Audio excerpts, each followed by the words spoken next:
来看桃园推动铁路地下化，新的平顶站这地点是超真久。这阵代替是已经确定要对原来伫咧新府一家的站点延长到环南路，保留甲捷运做伙开发的可能性。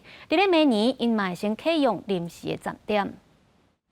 桃园铁路地下化推动当中，北镇临时站工程也在进行，明年会先启用。争论真久的北镇车站永久站址。确定是决定用南延红线，也就是讲，会为原来站址新府一家南延到环南路，保留甲捷运绿线开发的可能性。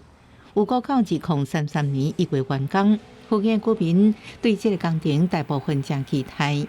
很方便啊，我家就在对面啊。所以你觉得以后会更方便？是啊。那会不会担心塞车什么之类的问题？不会。交通问题，对。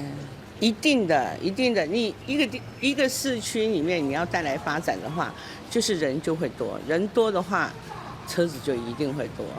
不过，部分居民也烦恼是不是造成其他交通问题。市府表示，南面方案按算设135公尺长的地下仓柜站，其中一个出口接近老街溪，因兼顾新府一家主题区居民通勤发展的需求，也保留甲捷运绿线开发的可能性。不过，捷运绿线也在可行性研究阶段，确实的路线站点也拢无确定。铁道局正在沟通的协调当中，双方也对于这个2阶段的先行试作达成了共识。